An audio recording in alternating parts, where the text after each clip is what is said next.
Hello friends, I am Richa Agarwal. Today I am here to take a revision class which I completed in previous videos. Class 10, chapter 6, life process.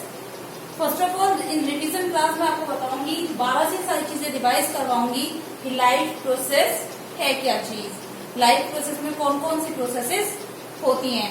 ध्यान से सुनिएगा till the last video को last तक देखिएगा और समझने की कोशिश करेगा। अगर आपको कोई चीज समझ नहीं आती है तो मुझे कमेंट बॉक्स में कमेंट करके आप पूछ सकते हैं, या मुझे मेरे आपके पास आप मेरे फोन के द्वारा भी मुझे कॉल करके पूछ सकते हैं। Firstly what is life process? Life process क्या है? The process which are essential for the survival of individual life is called life process. यानी कि वो सारी प्रोसेसेस जो किसी भी इंडिविजुअल की लाइफ के लिए बहुत ज्यादा जरूरी होती हैं सर्वाइव करने के लिए, उसे हम कहते हैं लाइफ प्रोसेस। जैसे मैंने अपनी प्रीवियस वीडियोस में बताया था कि वो कौन कौन सी प्रोसेसेस होती हैं जो हमारी बॉडी में होती हैं और हमारी लाइफ के सर्वाइवल के लिए बहुत ज्यादा जरूरी होती हैं। फर्स्ट जैसे nutrition, respiration, excretion, reproduction and digestion. ये हमारी प्रोसेसेस होती हैं जो हमारी लाइफ के लिए बहुत ज्यादा जरूरी है, किसी भी ऑर्गेनिज्म के लिए जो बहुत ज्यादा एसेंशियल होती हैं। कौन कौन सी? Nutrition, respiration, digestion, excretion and reproduction. Nutrition के बारे में आप सभी जानते हैं, यदि अगर हमें न्यूट्रिशन नहीं मिलेगा तो हमारी बॉडी में हमें एनर्जी प्रोवाइड नहीं होगी और हम किसी भी वर्क को करने में एबल नहीं होंगे। जैसा कि आप जानते हो, एग्जांपल से समझ सकते हो, जब हम बीमार पड़ते हैं तो क्या होता है, एनर्जी लॉस हो जाती है हमारी बॉडी से। जो हमारी बॉडी में टेम्परेचर हो जाता है, जैसे फीवर आ जाता है, फीवर आने पर क्या होता है, हमारी बॉडी का जो टेम्परेचर होता है वो बाहर आ जाता है, यानी कि बॉडी से बाहर निकल जाता है और हम वीक अपने आप को फील करने लगते हैं। Sorry student. Second, respiration. अगर हमें ब्रीदिंग प्रोसेस ना हो, यानी कि हम ऑक्सीजन को इनहेल ना करें और एक्सहेल की प्रोसेस ना करें, तो हमारी बॉडी में ऑक्सीडेशन की प्रोसेस नहीं होगी। यानी कि जो फूड हम खाते हैं, जो फूड हम लेते हैं, यानी कि ये सारी जितनी भी प्रोसेसेस हैं ये सब एक दूसरे से इंटरलिंक्ड होती हैं। जैसे न्यूट्रिशन लेंगे तो रेस्पिरेशन की प्रोसेस होगा और उसमें ऑक्सीडेशन की प्रोसेस होगी, ऑक्सीडेशन की प्रोसेस होगी जब उसका डाइजेशन हो जाएगा, डाइजेशन हो जाएगा तो जो वेस्ट फूड होगा उसको एक्सक्रीट करना पड़ेगा, ठीक है। और last and most important, reproduction. Reproduction आपने पहले भी पढ़ा होगा, मोस्ट इंपॉर्टेंट होता है क्योंकि रिप्रोडक्शन का मतलब होता है अपने ही जैसी नए इंडिविजुअल्स को फॉर्म करना, अपने ही जैसे नए इंडिविजुअल्स को बनाना रिप्रोडक्शन की प्रोसेस कहलाती है। तो ये सारी प्रोसेस एक दूसरे के साथ इंटरलिंक्ड होती हैं और लाइफ के सर्वाइवल के लिए बहुत ज्यादा जरूरी होती हैं। कैसा, आप अगर एग्जाम्पल से मैं आपको समझाऊं, अब ऐसा हो सकता है कि किसी भी रिप्रोडक्शन की प्रोसेस हो ही ना। अगर ऐसा हो किसी भी इंडिविजुअल में अगर रिप्रोडक्शन की प्रोसेस ना हो तो क्या होगा, एक दिन ये दुनिया खत्म हो जाएगी। क्यों? जिसने जन्म लिया है वो मरेगा तो जरूर, और जब मर जाएगा तो फिर उसके जो उसके ऑफस्प्रिंग्स होंगे वो कहां से आएंगे, जब वो रिप्रोडक्शन की प्रोसेस होगी ही नहीं। तो रिप्रोडक्शन की प्रोसेस इसीलिए एसेंशियल होती है। एक्सक्रीशन किस लिए? जो बॉडी में वेस्ट मटेरियल्स हमारे बहुत ज्यादा जमा हो जाते हैं, जो हम खाते हैं या जो हम पीते हैं, उसके जब वो चीजें सब डाइजेस्ट हो जाती है और हमारी बॉडी में डाइजेशन के बाद वो उनसे एनर्जी कन्वर्ट हो जाती है और जो बचता है उसको बॉडी से बाहर निकालना पड़ेगा या नहीं पड़ेगा। क्या ऐसा होता है कि आप सब्जियों के छिलके भी सब्जी से छिलके भी खा सकते हो? नहीं ना। जो सब्जियों की जो छिलके होते हैं, जो पीस होते हैं, वो वेस्ट मटेरियल होते हैं। ऐसे ही हमारी बॉडी में जब हम फूड को इनटेक करते हैं, जब उसको ऑक्सीडेशन यानी डाइजेशन की प्रोसेस हो जाती है उसमें, तो क्या होता है, वेस्ट मटेरियल बनता है, बचता है। तो वो वेस्ट मटेरियल बॉडी से बाहर निकालना बहुत ज्यादा जरूरी होता है। उस प्रोसेस को हम कहते हैं एक्सक्रीशन।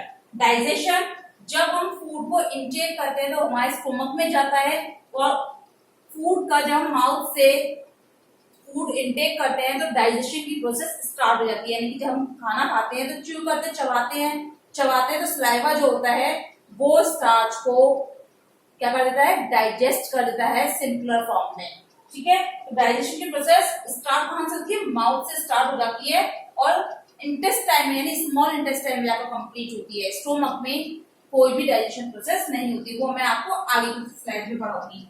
नेक्स्ट है रेस्पिरेशन। रेस्पिरेशन में जो हम ब्रीदिंग प्रोसेस करते हैं ऑक्सीजन को इनहेल करना और कार्बन डाइऑक्साइड को एक्सहेल करना।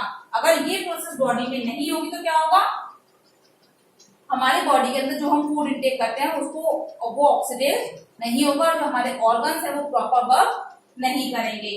तरह नेक्स्ट होती है न्यूट्रिशन। न्यूट्रिशन किसे कहते हैं? न्यूट्रिशन हम उस प्रोसेस को कहते हैं जिसमें complex food nutrients simpler forms में कन्वर्ट हो जाते हैं by the process of digestion is called nutrition. Next topic आपका न्यूट्रिशन ही है, the breakdown of complex food nutrients into simpler form and utilized to get energy for various process in the individuals life is called nutrition. यानी कि complex food nutrients का जब breakdown होता है इसमें सिंपलर फॉर्म्स में, क्योंकि जो हम फूड खाते हैं वो बहुत ज्यादा कॉम्प्लेक्स फॉर्म में होता है और वो हमारी बॉडी के अंदर जाकर यानी माउथ से ही उसका डाइजेशन स्टार्ट हो जाता है, यानी कि वो छोटे छोटे टुकड़ों में टूट जाते हैं, ब्रेकडाउन स्टार्ट हो जाता है। जब ये कॉम्प्लेक्स फूड न्यूट्रिएंट्स किसमें ब्रेकडाउन हो जाते हैं? सिंपलर फॉर्म्स में। किसमें ब्रेकडाउन हो जाते हैं? सिंपलर फॉर्म्स में ब्रेकडाउन हो जाते हैं और उन सिंपलर फॉर्म्स का यूज किया जाता है इसके लिए एनर्जी को प्रोड्यूस करने में, और उस एनर्जी का यूटिलाइज किया जाता है इंडिविजुअल की बॉडी में डिफरेंट फंक्शंस को परफॉर्म करने के लिए। उस प्रोसेस को हम कहते हैं न्यूट्रिशन। नेक्स्ट होता है टाइप्स ऑफ न्यूट्रिशन। टाइप्स जो होते हैं न्यूट्रिशन के वो 2 टाइप्स के होते हैं, autotrophic and heterotrophic. Autotrophic and heterotrophic nutrition आप अपनी अर्लियर क्लासेस से सब पढ़ते हुए आ रहे हैं। ऑटोट्रॉपिक किसे कहते हैं? ऑटोट्रॉपिक हम उस न्यूट्रिशन को कहते हैं जिसमें ग्रीन प्लांट्स अपना खुद का भोजन स्वयं बनाते हैं by the process of photosynthesis. By the process of photosynthesis. Photosynthesis के द्वारा जब प्लांट्स अपना भोजन स्वयं बनाते हैं, this process is known as autotrophic nutrition. यानी कि जब प्लांट्स कार्बन डाइऑक्साइड की हेल्प से, प्लांट में प्रेजेंट क्लोरोफिल की हेल्प से और वाटर की हेल्प से अपने फूड का फॉर्मेशन करते हैं, उस प्रोसेस को हम कहते हैं autotrophic nutrition. Autotrophic nutrition, this process is known as photosynthesis, और उस प्रोसेस को हम कहते हैं फोटोसिंथेसिस, यानी कि प्रकाश का संश्लेषण। फोटो मीन्स प्रकाश और सिंथेसिस मीन्स संश्लेषण।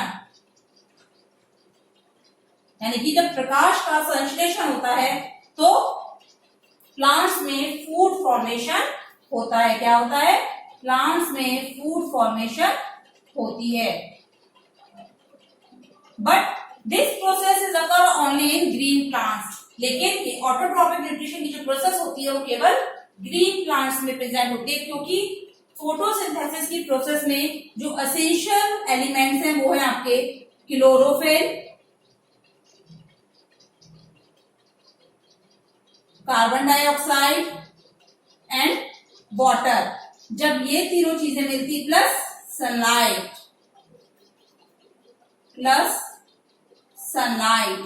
क्योंकि जो क्लोरोफिल है वो सनलाइट को ट्रैप करता है। जब ये चीजें मिलती हैं तो ग्लूकोज का फॉर्मेशन होता है।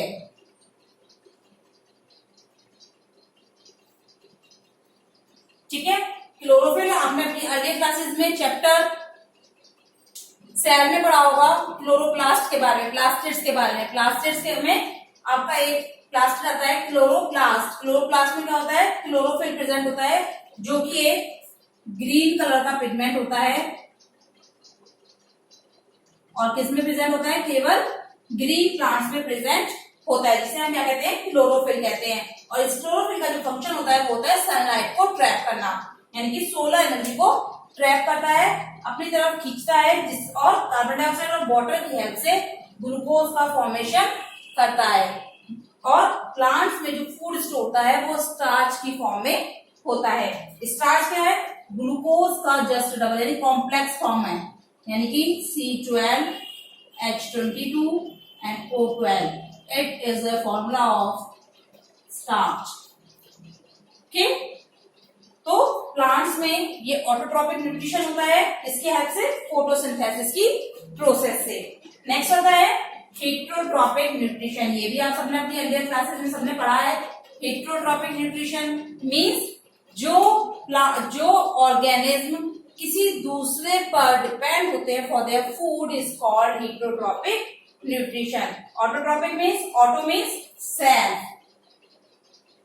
यानी कि जो अपना भोजन स्वयं बनाते हैं, यानी कि अपने भोजन के लिए किसी दूसरे पर डिपेंड नहीं करते हैं, उन्हें हम कहते हैं ऑटोट्रॉपिक न्यूट्रिशन। और हेटरोट्रॉपिक मीन्स यानी कि डिपेंड फॉर अदर्स, यानी कि जो अपने फूड के लिए दूसरों पर डिपेंड होते हैं, they are called heterotrophic organism. Example है human being. Human being is a very good example of heterotrophic nutrition. है या नहीं है? क्यों? क्योंकि जो ह्यूमन बीइंग्स हैं वो कहीं ना कहीं एनिमल्स और प्लांट्स पर डिपेंड करते हैं for their food. Food products को प्राप्त करने के लिए वो एनिमल और प्लांट्स पर डिपेंड होते हैं, फिर वो उस फूड को कुक कर लेते हैं और इजीली यूज कर लेते हैं। ठीक है, हेटरोट्रॉपिक न्यूट्रिशन किसे कहते हैं? यानी कि जो ऑर्गेनिज्म अपने फूड के लिए दूसरे ऑर्गेनिज्म पर डिपेंड होते हैं, they are called heterotrophic nutrition. Heterotrophic nutrition में आपके 3 टाइप्स आते हैं। कौन कौन से बताइए मुझे, कौन कौन से होते हैं हेटरोट्रॉपिक में? कौन कौन से होते हैं? फर्स्ट हर्बीवोर, सेकेंड कार्निवोर, सबने पढ़े होंगे, सबको याद आ गए, एंड थर्ड ओमनिवोर।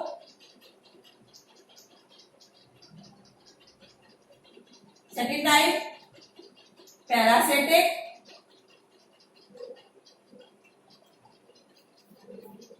ठीक है। ये जो प्रोसेस होती है इस होलोजोइक न्यूट्रिशन भी कहते हैं। यानी कि हेटरोट्रॉपिक न्यूट्रिशन के 3 टाइप्स हैं, ठीक है। हर्बीवोर, कार्निवोर, ओमनिवोर, पैरासिटिक और सैप्रोफाइटिक या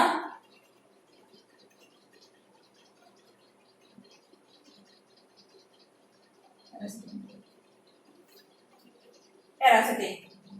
हर्बीवोर जो ऑर्गेनिज्म केवल अपने फूड के लिए प्लांट्स पर डिपेंड होते हैं, उन्हें हम हर्बीवोर्स कहते हैं, जैसा कि आप सभी अपनी अर्लियर क्लास में पढ़ते हुए आए हैं। नेक्स्ट है कार्निवोर्स।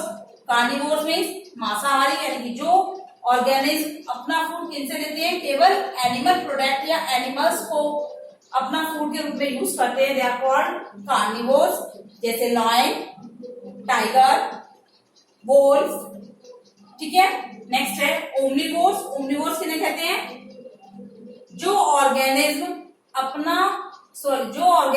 प्लांट और किसे एनिमल्स दोनों को एज ए फूड यूज करते हैं, उन्हें हम कहते हैं omnivore organism. Example dog, cat, rat, human, crow, ठीक है। हर्बीवोर के एग्जांपल रैबिट, काउ,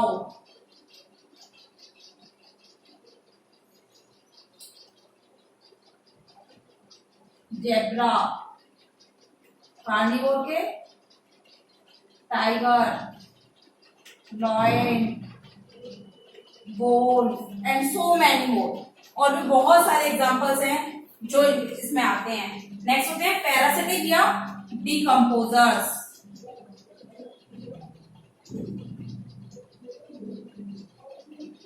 पैरासिटिक किसे कहते हैं? पैरासिटिक कहते हैं जो ऑर्गेनिज्म अपना फूड किसी लिविंग होस्ट बॉडी के ऊपर रहकर प्राप्त करते हैं, they are called parasitic organism such as Hirudinaria. पढ़ा याद आ गया? 9th क्लास में सबने पढ़ा होगा हिरुडिनेरिया के बारे में, ठीक है। Lice which are found in human body, जिसे हम कहते हैं हिंदी में जू। नेक्स्ट आते हैं डिकम्पोजर्स। डिकम्पोजर्स किन्हें कहते हैं? वो ऑर्गेनिज्म जो अपना फूड किससे प्राप्त करते हैं? डेड एंड डिकेइंग मैटर से लेते हैं, they are called decomposers such as microbes, ठीक है। नेक्स्ट आते हैं हमारे स्केवेंजर्स। स्केवेंजर्स किन्हें कहते हैं?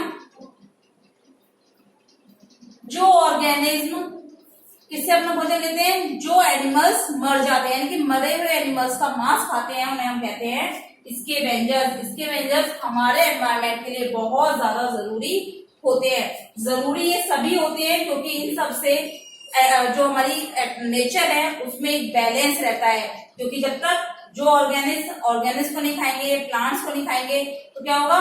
किसी एक की क्वांटिटी बहुत ज्यादा बढ़ जाएगी। आपने पिरामिड आपने पढ़ा होगा, फूड पिरामिड के नाम से में 9th क्लास में या अपनी अर्ली क्लास में पढ़ा होगा फूड पिरामिड, जिसमें अलग अलग ऑर्गेनिज्म होते हैं, जैसे प्लांट्स पे हर्बीवोर्स, कार्निवोर्स, ओमनिवोर्स, यानी कि एक तरह से दूसरे पर डिपेंड होते हैं। ठीक है, तो जो स्कैवेंजर्स होते हैं ये हमारे एनवायरमेंट को क्लीन करने का फंक्शन करते हैं। कैसे? क्योंकि जो मरे हुए ऑर्गेनिज्म होते हैं वो उनके मीट को खाते हैं और हमारे एनवायरमेंट को क्लीन रखते हैं। ठीक है, ये आपका हिट्रोट्रॉपिक न्यूट्रिशन। नेक्स्ट आता है आपका न्यूट्रिशन इन यूनिसेलुलर ऑर्गेनिज्म, यानी कि यूनिसेलुलर 9th क्लास में सबने पढ़ा है। यूनिसेलुलर ऑर्गेनिज्म किन्हें कहते हैं? वो ऑर्गेनिज्म जो केवल सिंगल सेल के बने होते हैं। Unicellular means single cell organism.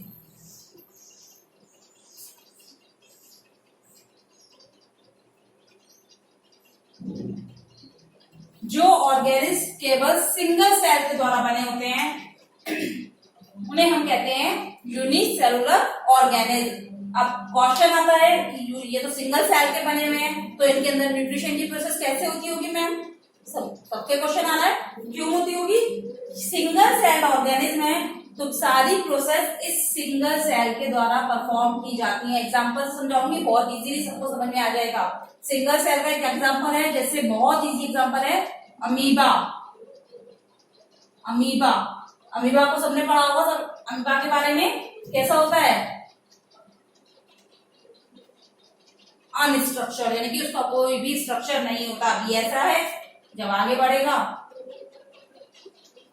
पैर तो होते ही नहीं है इसमें, माउथ होता नहीं इसमें, यानी कि इसमें कोई भी ऑर्गन्स नहीं प्रेजेंट होते हैं, केवल एक सेल प्रेजेंट होती है और उस सेल के अंदर ऑर्गेनल्स होते हैं जो उस लाइफ के लिए जरूरी, यानी कि मैंने आपको बताया था लाइफ प्रोसेस, यानी कि जितनी भी लाइफ प्रोसेस किसी ऑर्गेनिज्म में होती है जो उसके सर्वाइवल के लिए जरूरी होती है, वो सिंगल सेल के द्वारा परफॉर्म की जाती हैं, उसे हम कहते हैं यूनिसेलुलर ऑर्गेनिज्म। अब क्वेश्चन आता है अमीबा में न्यूट्रिशन की प्रोसेस कैसे होती है? तो बहुत ही सिंपल वे में समझाऊंगी, ध्यान से देखिएगा।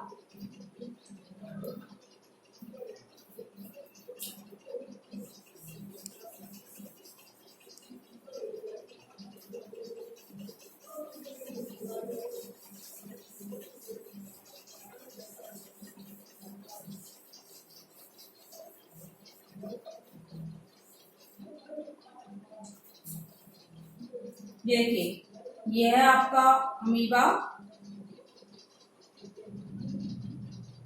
ठीक है, ये है food particles.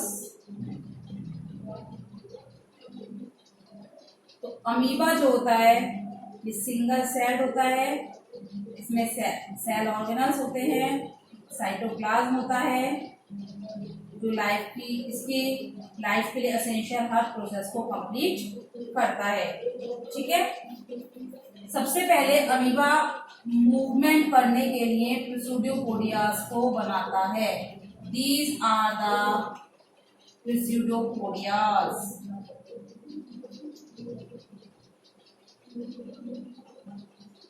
प्रिसुडोपोडिया means false food,